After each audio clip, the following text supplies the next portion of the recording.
Ntar Pak, saya bagikan dulu linknya Pak ya, ke Link. Bapak juga.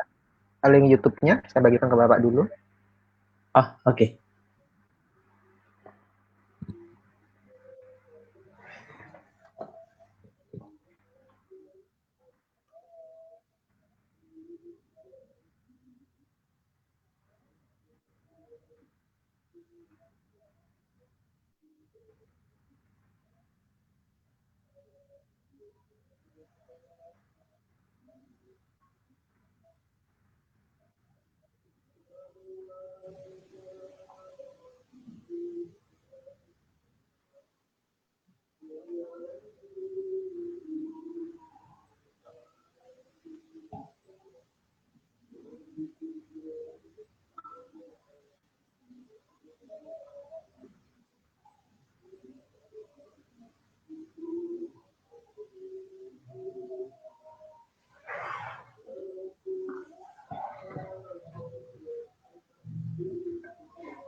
Oke Pak, sudah bisa kita mulai Pak ya, sudah nyambung semua Pak, sudah live Siap, di YouTube, sudah live juga di Facebooknya FH.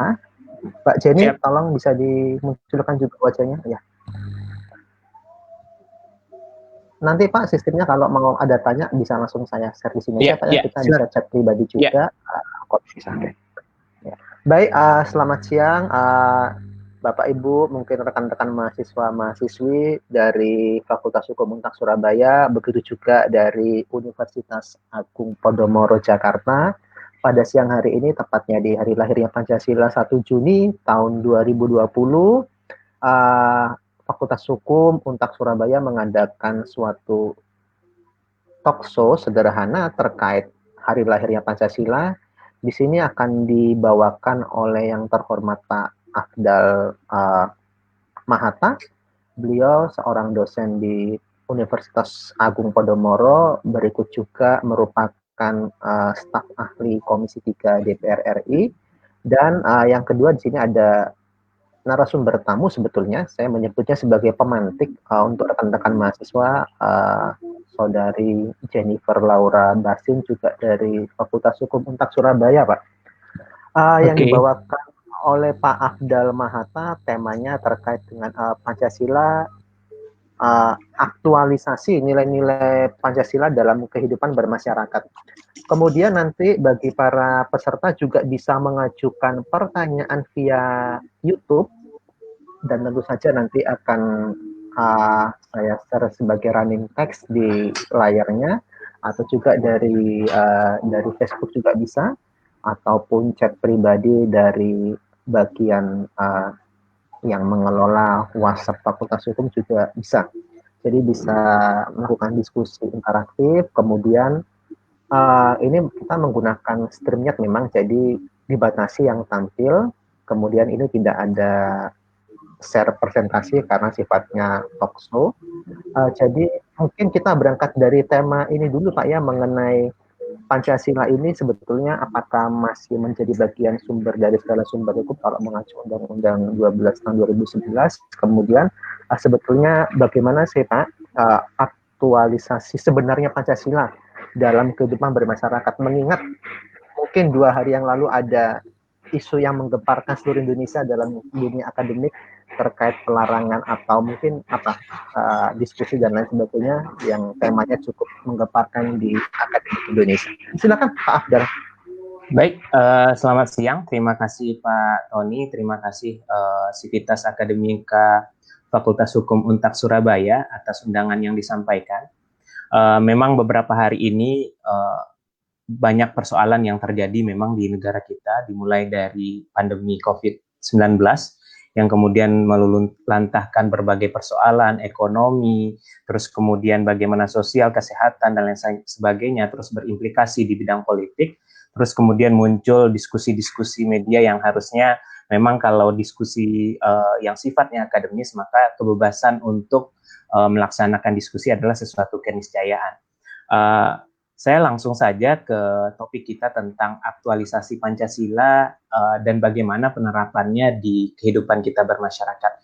Saya mengutip dulu pernyataannya Presiden kita yang pertama, yaitu Insinyur Soekarno, yang mengatakan bahwa andai kau tahu, Pancasila kami bentuk dengan darah dan air mata, semua itu semata-mata agar kalian tidak berkelahi, anakku.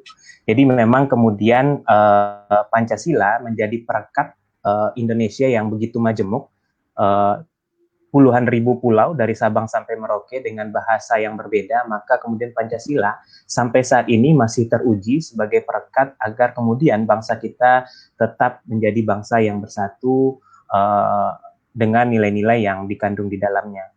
Kalau kita lihat pada hari ini, jargon yang disampaikan itu adalah dalam tindakan melalui gotong royong menuju Indonesia maju.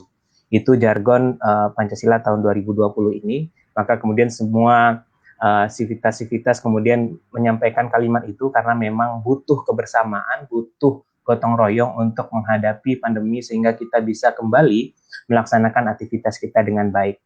Kalau dilihat tentang Pancasila, maka kemudian kita harus balik lagi melihat dalam pembukaan Undang-Undang Dasar 1945 yang kemudian kita bersepakat untuk tidak mengubahnya pada saat Reformasi 98. Jadi waktu amandemen konstitusi, maka pembukaan Undang-Undang Dasar disepakati untuk tidak dirubah.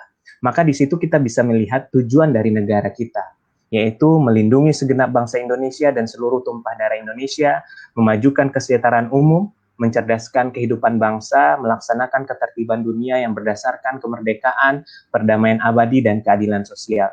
Maka kemudian di akhir alinea keempat itu dibungkus dengan suatu susunan yang berkedaulatan rakyat dengan berdasar kepada ketuhanan yang Maha Esa, kemanusiaan yang adil dan beradab, persatuan Indonesia, dan kerakyatan yang dipimpin oleh hikmat kebijaksanaan dalam permusyawaratan perwakilan, serta dengan mewujudkan suatu keadilan sosial bagi seluruh rakyat Indonesia.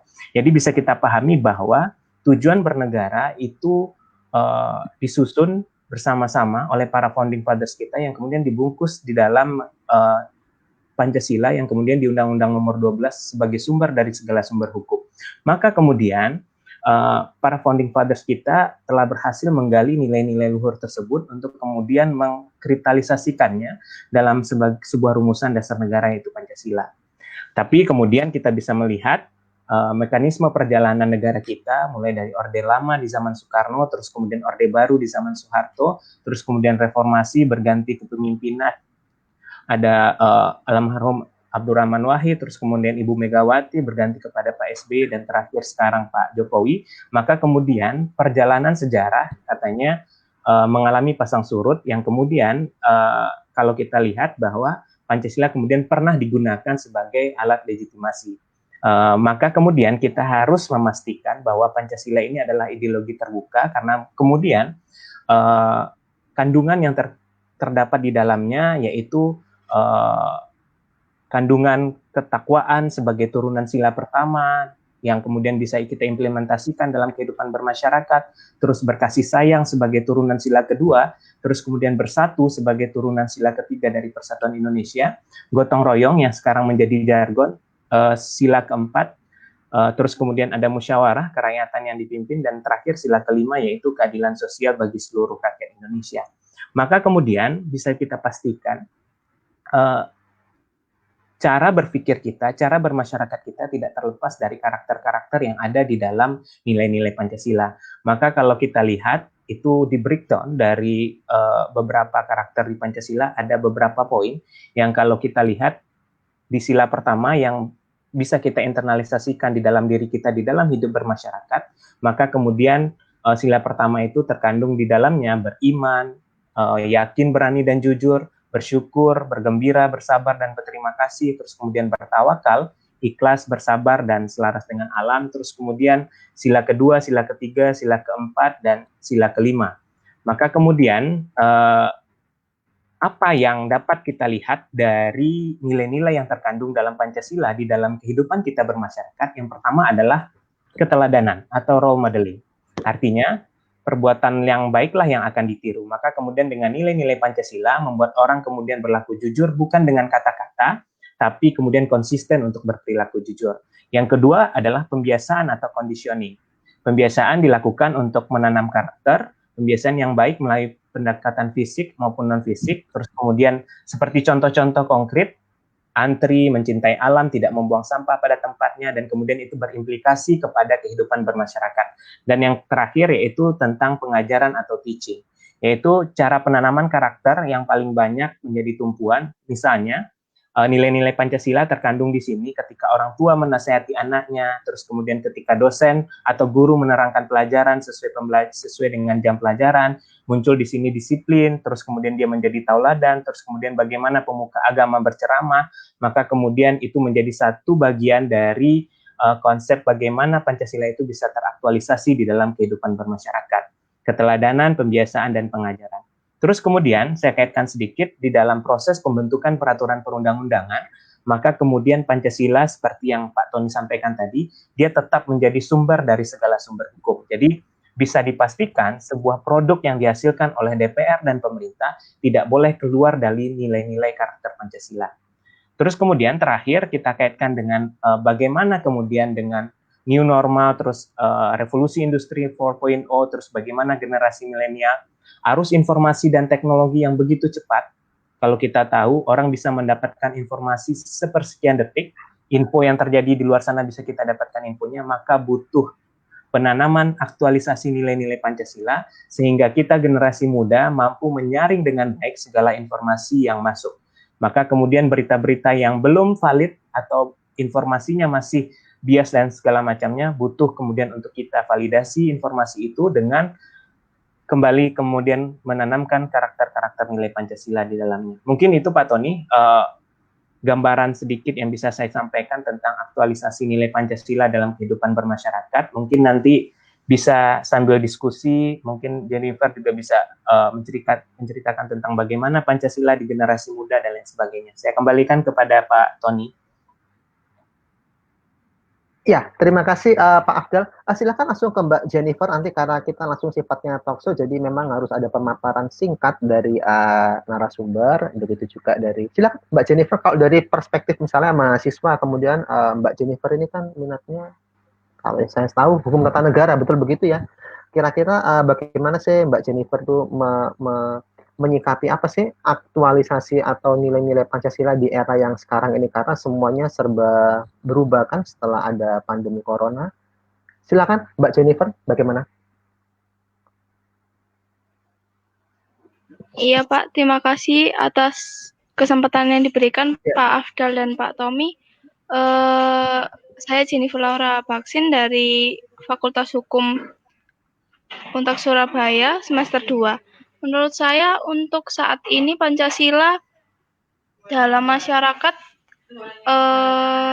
dalam anak muda khususnya masih kurang teraktualisasikan. Karena pertamanya, mohon maaf sebenarnya.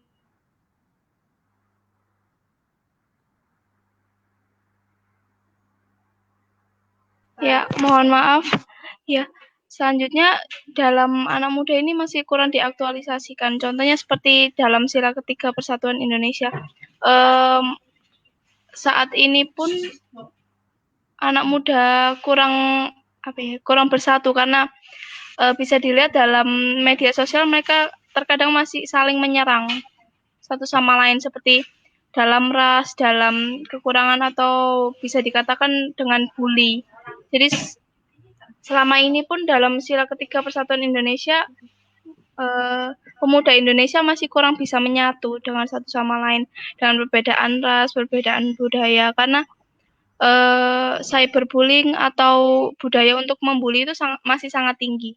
Jadi memang perlu ditekankan lagi kepada masyarakat Indonesia khususnya anak-anak muda. Mungkin menurut saya seperti itu secara singkat. Iya, baik. Ya, terima kasih Mbak Jenny. Jadi dalam perspektif yang anak-anak muda memang masih sering kali timbul pembulian atau perundungan, jadi memang harus ada kepedulian secara lebih lagi dari anak muda, khususnya dalam hal ini rekan-rekan mahasiswa. Ini Pak, ini sebetulnya bukan pertanyaan, tetapi dia dari Saudara Fajar Trilaksana. Dia memberikan suatu link membumikan Pancasila dengan Romarhain menuju new normal. Tadi sudah saya buka linknya, memang merupakan tulisan dari tulisan dari mereka sendiri. Ini Pak, ada yang menanyakan kalau dalam perspektif ini melalui media lain menanyakan sebetulnya Pak, untuk bagaimana untuk memberikan suatu definisi yang tepat terhadap mengaktualisasikan Pancasila, karena seringkali orang itu terlalu menelan mentah-mentah sila-sila, terutama sila ke-1 ketuhanan yang Maha Esa, tetapi tidak bisa berupaya memahami bagaimana penerapannya. Apakah betul Pak, kalau sila ke-1 itu melingkupi sila ke-2, 3, 4, 5, atau dia berdiri sendiri-sendiri sebetulnya? Atau dia sebetulnya juga saling memiliki keterkaitan? Silakan mungkin Pak Afdal. Ya, kalau menurut saya masing-masing sila itu saling terkait satu sama lain, jadi tidak bisa dipisahkan. Maka kemudian ada faktor ketakwaan di situ, ketuhanan, terus kemudian ada faktor kemanusiaan, terus persatuan, musyawarah, gotong royong, dan keadilan. Jadi ini satu elemen yang kemudian tidak bisa dipisahkan satu sama lain. Tapi kemudian memang banyak orang yang kemudian salah dalam menerima informasi. Contoh misalnya bagaimana mengeksklusifkan diri terhadap nilai-nilai agama yang dia yakini. Padahal seharusnya kalau kita lihat dari karakter sila pertama ketuhanan yang Maha Esa itu, dia di situ ada beriman. Jadi yakin, berani, dan jujur. Jadi yakin dengan nilai-nilai yang dia yakini, tapi dia kemudian berani dan jujur. Tapi di situ ada bersyukur. Kemudian dia gembira, bersabar, dan berterima kasih. Ada kata bersabar di sini. Maka kemudian dengan negara kita yang sangat majemuk, maka konsep bersabar itu menjadi sesuatu yang harus dipegang teguh oleh masing-masing pribadi yang kemudian tidak merasa benar sendiri, yang lain salah, itu adalah suatu konsep yang salah. Maka kemudian ketika kita punya pendapat, terus kemudian orang lain mempunyai pendapat yang berbeda, itu sebenarnya sesuatu yang baik, tidak boleh memaksakan pendapat. Maka kemudian ada lagi bertawakal di situ, ikhlas, sabar, dan selaras dengan alam. Maka kemudian ketika nilai-nilai inti dari karakter sila pertama ketuhanan yang Maha Esa itu bisa dicerna dengan baik di dalam diri manusia, maka kemudian dengan adanya saling bersabar, maka kemudian bullying, terus kemudian merasa benar sendiri, terus kemudian yang lain salah, maka itu akan hilang dengan sendirinya di dalam diri manusia. Ditambah dengan terus mengasah diri dengan memperbanyak ilmu pengetahuan. Memperbanyak ilmu pengetahuan di sini tidak hanya terpaku pada ilmu-ilmu yang kemudian dia merasa miliki dan merasa benar dengan ilmu yang dia miliki. Karena yang namanya ilmu pengetahuan terus berkembang.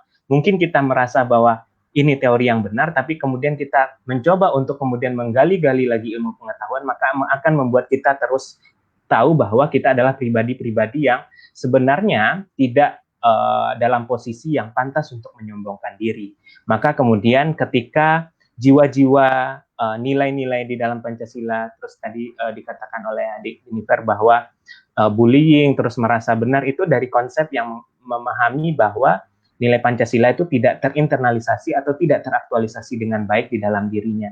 Maka kemudian yang paling harus dilakukan adalah terus kemudian mengasah diri dengan meningkatkan ilmu pengetahuan, terus kemudian tidak merasa diri kita adalah yang paling benar, karena yang namanya ruang keilmuan itu selalu terbuka,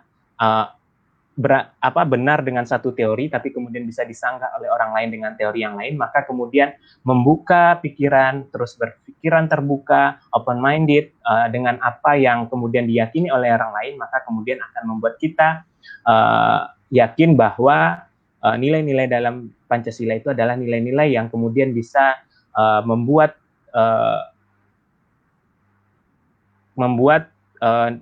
kita bermasyarakat menjadi lebih baik. Adanya tenggang rasa, tepo seliro, dan lain sebagainya. Maka sebenarnya nilai-nilai tradisional yang dulu, yang dikatakan tenggang rasa, tepo seliro, tidak individual, dan lain sebagainya, itu adalah kandungan dari nilai Pancasila, yang kemudian bagaimana nilai-nilai itu mampu sekarang terinternalisasi dengan orang-orang atau manusia-manusia dengan arus teknologi, maka kemudian pengaktualisasian Pancasila juga harus disesuaikan dengan kondisi-kondisi kekinian. Mungkin itu Pak Tony, jawaban singkat saya terkait pertanyaan yang disampaikan. Ya,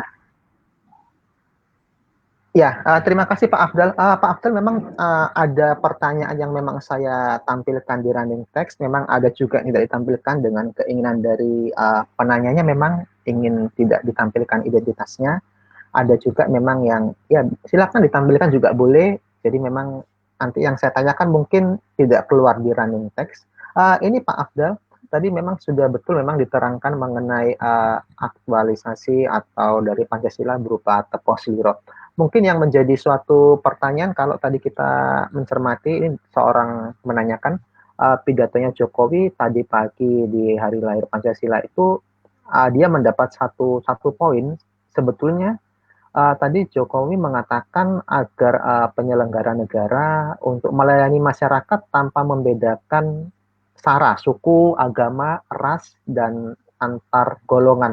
Sebetulnya ajakan dari presiden tersebut sudah ada dalam Pancasila sebetulnya. Ya, Tetapi betul. kira-kira kenapa kok selalu begitu ya Pak? Karena kan memang bagaimanapun juga kita juga terdiri dari banyak sara sebetulnya kan dari awal. Jadi itu sebetulnya sudah suatu hal yang memang wajib dilakukan tanpa harus dipinta. Mungkin tanggapan dari Pak Afdal bagaimana Pak ya? Nanti Ya, selanjutnya Mbak Jennifer ya bisa ditanggapi juga. ya.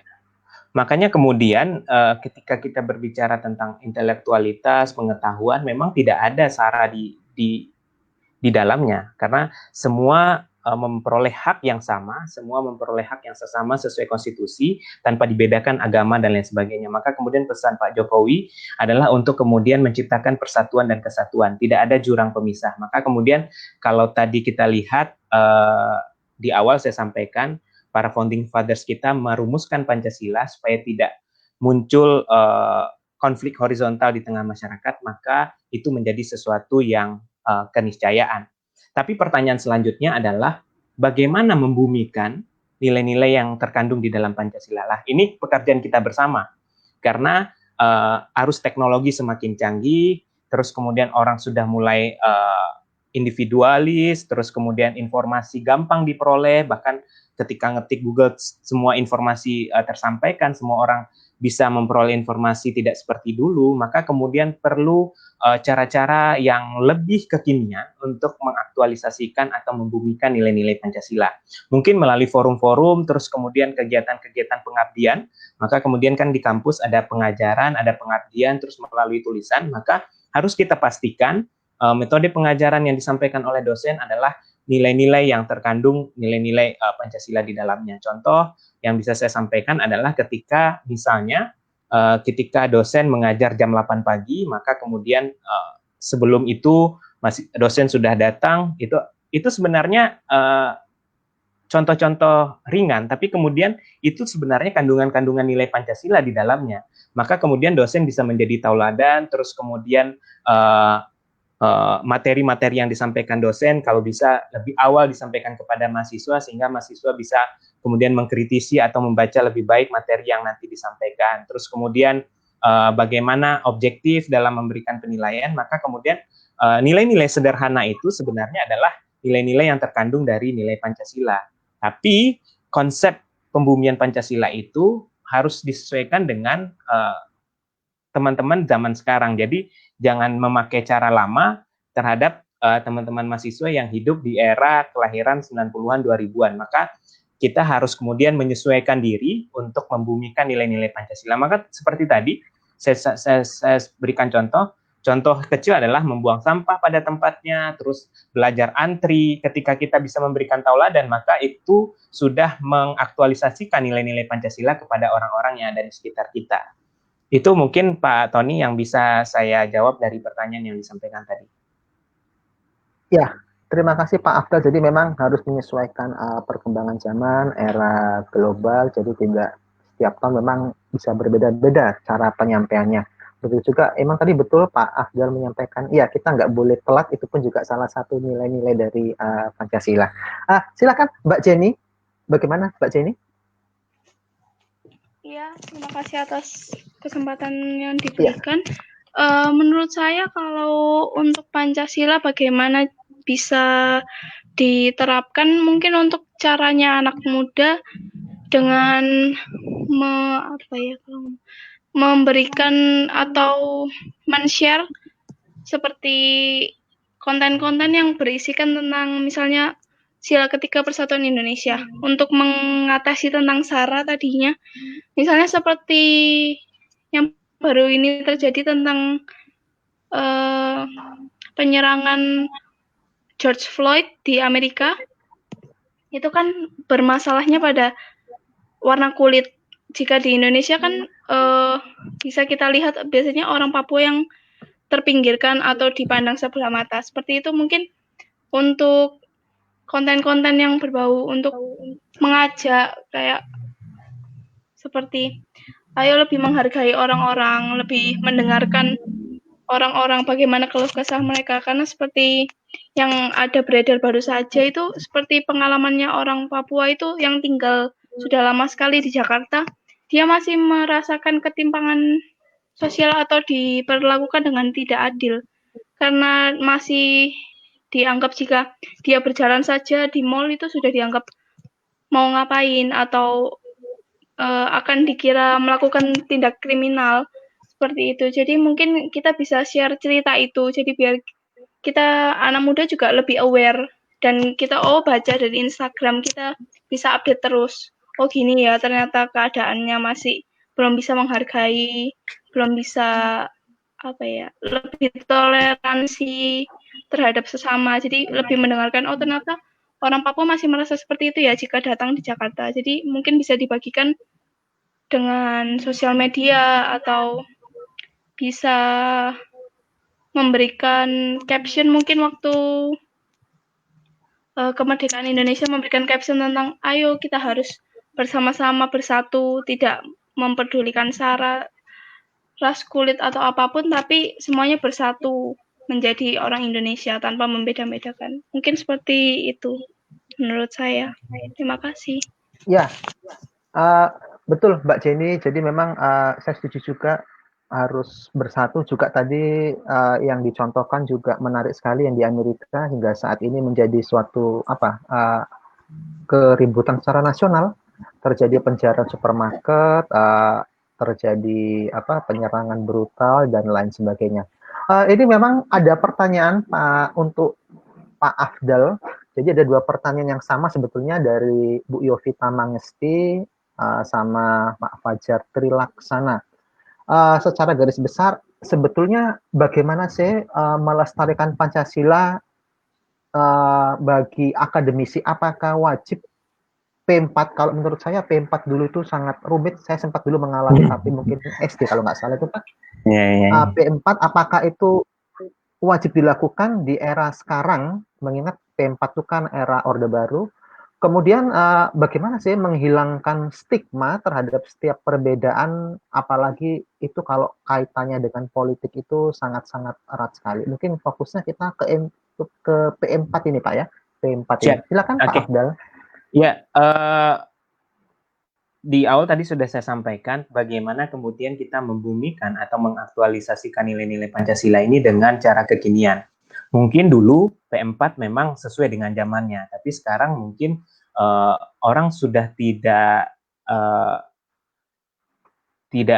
setuju lagi dengan cara-cara yang kemudian ceramah berjam-jam dan lain sebagainya. Maka kalau kita lihat sebenarnya keinginan untuk mengaktualisasi nilai-nilai Pancasila ini kita bisa lihat dengan lahirnya Badan Pembinaan Ideologi Pancasila. Ya, Pak Tony juga tahu bahwa kemudian Presiden dengan peraturannya nomor 64 tahun 2070 tentang unit kerja Presiden Pembinaan Ideologi Pancasila, terus kemudian tahun 2018 muncul BPIP, walaupun kemudian banyak juga mendapat kritik dari khalayak bahwa yang dilakukan BPIP terlalu formal dan lain sebagainya. Padahal harusnya BPIP bagaimana membumikan atau mengaktualisasikan. Kalau kita lihat sebenarnya dari tugas BPIP, bisa dilihat yang pertama dia membantu Presiden dalam merumuskan arah kebijakan pembinaan ideologi Pancasila. Tapi yang perlu dipastikan bahwa ideologi Pancasila adalah ideologi yang terbuka. Dia bukan ideologi yang tertutup seperti zaman Orde Baru, yang mana kemudian ketika berlawanan dianggap tidak sesuai dengan nilai Pancasila. Ini yang tidak boleh lagi terjadi. Jadi ketika ada perbedaan pendapat, ada perbedaan keyakinan, maka kemudian itu ditampung dalam satu wadah nilai-nilai Pancasila. Maka kemudian sebenarnya apa yang dilakukan adalah merawat perbedaan-perbedaan ini karena memang itulah bagian dari persatuan dan kesatuan bangsa. Maka Bhinneka Tunggal Ika itu bineka berbeda-beda namun tetap satu. Terus kemudian tugas BPIP kalau kita lihat melaksanakan koordinasi, sinkronisasi, dan pengendalian pembinaan ideologi secara menyeluruh dan berkelanjutan. Terus kemudian melaksanakan penyusunan standarisasi pendidikan dan pelatihan, menyelenggarakan pendidikan dan pelatihan. Nah, ini yang perlu kemudian menjadi concern kita bersama. Bagaimana kemudian seperti yang Jennifer sampaikan tadi, butuh konsep-konsep yang sesuai dengan perkembangan zaman. Jadi kalau sekarang orang sudah melek dunia digital, maka kemudian pengaktualisasi nilai-nilai Pancasila harus sesuaikan dengan itu. Maka kemudian standarisasi pendidikan dengan cara-cara yang inovatif, cara-cara yang kreatif, sehingga anak-anak muda yang awalnya, apa sih Pancasila? Terus kemudian dia merasa, oh ternyata Pancasila itu sesuatu yang dibutuhkan karena itu merupakan benteng mereka kemudian dalam berkehidupan di dalam bermasyarakat. Terus kemudian BPIP juga bertugas memberikan rekomendasi berdasarkan hasil kajian terhadap kebijakan atau regulasi yang bertentangan. Maka kemudian tadi saya sampaikan di awal, penting untuk di awal setiap orang memahami nilai-nilai Pancasila, maka kemudian ketika dia merumuskan sesuatu regulasi, maka nilai-nilai Pancasila itu selalu terkandung dalam implementasi pasal-pasal di setiap aturan yang akan dibuat nantinya. Dan yang paling penting adalah seperti yang saya sampaikan tadi, keterbukaan, terus tidak merasa diri eksklusif itu menjadi penting ketika ingin menyusun sesuatu dan lain hal.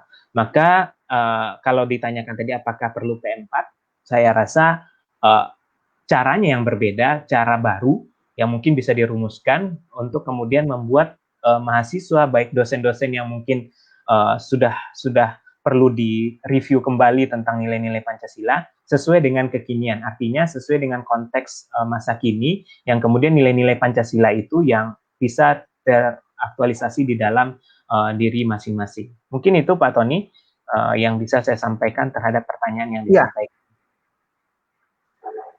Ya, betul. Memang apa yang disampaikan Pak Afdal memang betul. Kita sepertinya P4 juga tidak relevan lagi.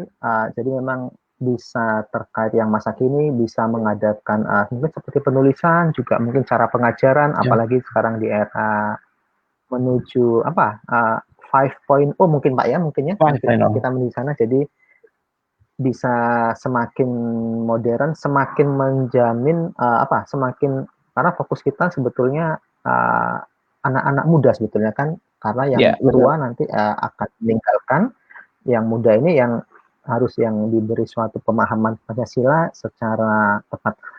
Mungkin ini Pak Afdal ada satu pertanyaan lagi juga nanti bisa untuk Mbak Jenny sekaligus nanti bisa diberikan closing statement. Ini sebetulnya bukan pertanyaan menurut saya, tapi merupakan tanggapan. Sebetulnya begini Pak, ini Pancasila kan sebagai sumber dari segala sumber hukum. Yang menjadi pertanyaan seringkali Pancasila ini di apa istilahnya? Ini pertanyaan cukup panjang. Di ini Pak, dia suatu kelompok bahwa itu Pancasila versi kami begini, bahwa kami pun juga berhak menafsirkan Pancasila menurut versi kami, bahwa kami pun juga berhak menafsirkan Pancasila menurut versi kami, sehingga mereka bisa menafsirkan dengan alasan kami pun juga sebagai WNI. Menjadi suatu pertanyaan Pak, memang sebetulnya bagaimana sih untuk menyamakan persepsi terkait Pancasila tersebut, apalagi kan di era sekarang penyampaian informasi di era digital itu sangat susah sebetulnya kita membedakan yang hoax ataupun yang tidak bagi masyarakat awam. Yang sepertinya yang kita kira hoax, itu rupanya berita asli, yang kita bilang asli, rupanya itu hoax, karena kita sudah terbiasa mendengar hoax, akhirnya itu menumpulkan rasa kritis kita terhadap Pancasila tersebut. Mungkin tanggapan dari Pak Afdal, bagaimana sih tanggapan Pak Afdal terkait bagaimana sih untuk menyamakan persepsi aja Pak dalam cara yang mudah? Silakan ya, Pak. memang kemudian Pancasila itu kan nilai-nilai yang terkandung di dalamnya kemudian bisa ditafsirkan berbeda oleh masing-masing orang. Tapi yang pasti yang perlu kita pahami adalah perbedaan dari segi pemikiran itu tidak masalah. Tapi kemudian ketika tindakan yang kemudian bertentangan dengan nilai-nilai Pancasila itu yang kemudian perlu tindak lanjut dari apa yang kemudian apakah kemudian dia bertentangan dengan hukum atau regulasi yang ada. Tapi yang bisa dipastikan ini kerja keras sebenarnya pemerintah, terus akademisi dan lain sebagainya untuk menyampaikan informasi yang karena kita berada pada masa keterbukaan, yang mana informasi tidak bisa kita tutupi. Mungkin kita menutupi pada hari ini, tapi nggak lama kemudian orang akan tahu mana yang benar. Maka kemudian tidak hanya kerja keras dari masyarakat untuk kemudian mencari informasi yang benar, pemerintah juga harus menyediakan informasi yang benar. Maka kan kemudian ada yang bilang, oh itu nggak benar, yang menurut benar pemerintah ini, tapi ternyata kemudian memang ada kesalahan di pemerintah. Dan kemudian yang paling penting adalah terbuka untuk selalu menerima segala masukan atau kritikan masyarakat baik terhadap pemerintah maupun aparat-aparat baik penegak hukum dan lainnya. Dengan adanya konsep keterbukaan, open-minded untuk mampu dikritik, terus kemudian tidak masalah berbeda, maka itu sebenarnya adalah kandungan dari nilai-nilai Pancasila itu sendiri. Jadi berbeda dalam pemikiran itu sesuatu yang wajar, karena itu sesuatu keniscayaan. Ya makanya orang bilang rambut boleh sama hitam, walaupun ada yang putih, tapi isi pikiran berbeda-beda. Dan itu kita harus rawat betul.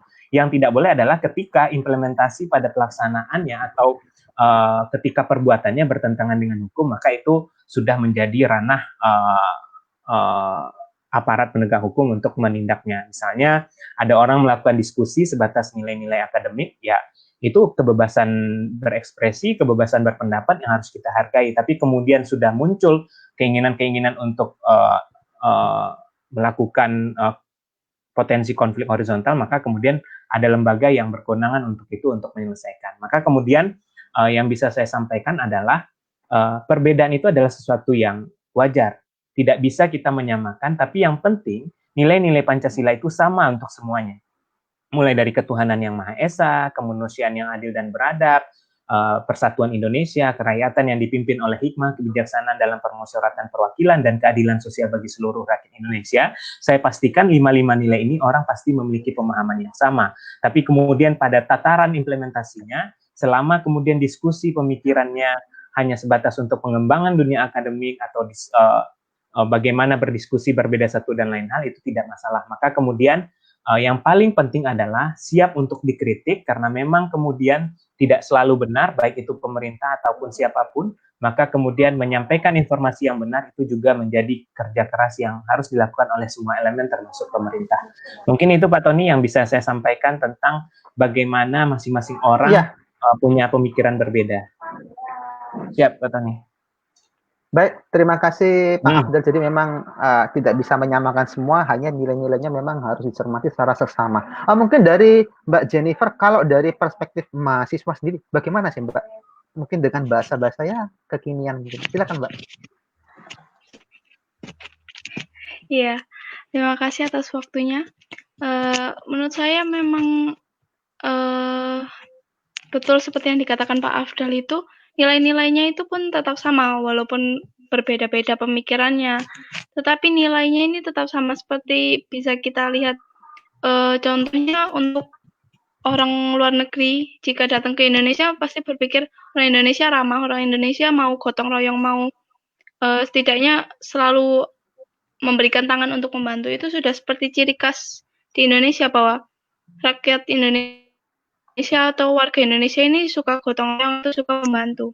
Jadi seperti itu yang bisa, salah satu contoh yang bisa ditekankan, disadarkan kepada milenial, kepada anak-anak muda, bahwa saling membantu itu tidak mengurangi apapun, tapi itu merupakan identitas Indonesia sendiri, dengan Pancasila sebagai ideologi, sebagai dasar dalam segalanya.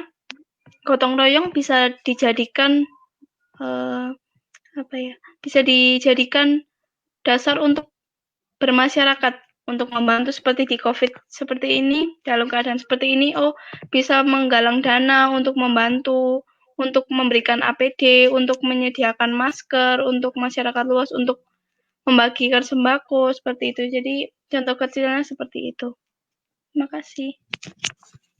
Ya, baik. Terima kasih Mbak Jenny. Jadi memang dalam perspektif diskusi ini sebetulnya nilai-nilai Pancasila bisa teraktualisasikan dalam berbagai bentuk, entah generasi yang sudah tua atau seperti kita ya Pak After, kita ini termasuk tua atau muda Pak? Menuju muda tua aja, Pak, kita ya? Pak. Menuju tua ya, tapi semangat muda. Semangat muda, selalu muda. Mbak Jenny, selalu muda. Ini closing statement dulu dari Mbak Jenny. Sebetulnya apa? Ini khusus untuk yang muda Mbak ya, jadi bukan untuk yang masyarakat umum, bukan untuk dosennya juga sebetulnya sih, untuk yang generasi muda. Sebetulnya Mbak Jenny ini apa sih closing statement-nya, nanti diikuti dengan yang terakhir closing statement dari Pak Afdal Mahata. Silakan dulu Mbak Jenny. Iya, untuk anak muda bisa menghayati Pancasila dengan cara lebih tingginya toleransi atau menghargai orang lain. Jika seperti dikatakan anak zaman sekarang itu jangan gampang baper atau apapun. Di sini kalau ketika komedi itu sudah dirasa melukai sesama, itu sudah bukan lelucon lagi. Jadi seharusnya tindak pembulian atau tindak tidak menghargai sesama itu seharusnya sudah tidak ada, karena kita satu bangsa yang besar dengan Pancasila yang saya rasa itu sudah sangat tepat menggambarkan orang Indonesia, dan itu merupakan ideologi yang sangat-sangat bagus dan sudah dirumuskan berdasarkan keragaman budaya yang ada di Indonesia. Seharusnya perbedaan itu bukan untuk dibully atau dijatuhkan, tetapi untuk menyatukan. Bagaimana caranya perbedaan ini tuh bukan dijadikan suatu yang negatif tapi positif. Jadi tidak adanya pembulian itu lagi. Seperti itu dari saya. Ya. Terima kasih atas waktunya. Baik Mbak Jenny, jadi pembulian atau perundungan tidak akan ada lagi. Begitu juga jangan baper ya, jangan terlalu membawa perasaan. Silakan yang terakhir kepada Pak Afdal Mahata. Ini tentu saja bukan untuk generasi muda Pak, tapi untuk mungkin ya masyarakat secara umum. Silakan Mbak. Ya, tadinya saya mau menggariskan kepada generasi muda teman-teman, tapi ini bisa untuk boleh. Semua. Ya. Pertama, nilai-nilai Pancasila memang nilai-nilai yang sangat sesuai dengan negara kita Indonesia. Makanya dari Undang-Undang Dasar tahun 45 sampai sekarang Pancasila masih tetap hidup dan menjiwai. Maka kemudian kita harus pastikan kita tetap optimis dan memandang bahwa Indonesia adalah rumah kita bersama. Ini terbukti ketika kita menghadapi pandemi COVID-19. Tidak kenal tapi kita saling bantu walaupun berjauhan jarak, terus kemudian saling membantu untuk meningkatkan perekonomian, terus kemudian pemuda harus menjadi elemen terdepan untuk menjaga kesatuan, seperti yang Jennifer sampaikan tadi, gotong royong dan lain sebagainya, terus kemudian tenggang rasa, tempo seliro, terus tidak mudah baper dan lain sebagainya, terus kemudian menjadi agent of change. Ini yang penting, baik di lingkungan keluarga, lingkungan pendidikan, lingkungan tempat tinggal, dan lingkungan kerja. Karena satu orang saja yang menyebarkan nilai-nilai positif tentang Pancasila, maka kemudian akan mampu menjiwai orang-orang yang ada di sekitarnya, dan itu bisa menjadi warna untuk negara kita Indonesia. Dan yang terakhir, teruslah kita menjadi generasi pembelajar yang terus belajar dan mengembangkan potensi diri dalam menghadapi masa depan. Mungkin itu Pak Tony yang bisa saya sampaikan. Ya. Saya kembalikan kepada Pak Tony. Iya. Baik, terima kasih Pak Afdal. Jadi memang Bapak Ibu begitu juga yang mengikuti diskusi online Pancasila dalam normal baru ini, ada poin yang bisa dapat kita simpulkan. Yang pertama, dari perspektif generasi muda memang tidak boleh baper, dari Mbak Jenny, begitu juga dari Pak Afdal Mahata, ada suatu poin tadi menarik. Satu orang pun bisa menyebarkan sisi positif, begitu juga kita tidak boleh anti kritik dan memang harus bisa tetap menyediakan diri dalam hal apapun juga. Saya ucapkan terima kasih juga kepada rekan-rekan ya dari mahasiswa Universitas Agung Podomoro, begitu juga yang terhormat kepada Pak Afdal Mahata, begitu juga dari Mbak Jennifer Laura Basin mewakili mahasiswa Untak Surabaya. Sampai di sini dulu Bapak Ibu, saya ucapkan terima kasih, selamat siang. Mungkin kita bisa melambaikan tangan dulu Pak Afdal sama Mbak Jenny, salam Pancasila begini atau Begini, Gini ya? Par, biar Gini ya? biar kena kamera saya dulu. Mungkin begini Pak, 5 ya. Oke, baik. Selamat siang, terima kasih. Salam Pancasila. Salam Pancasila.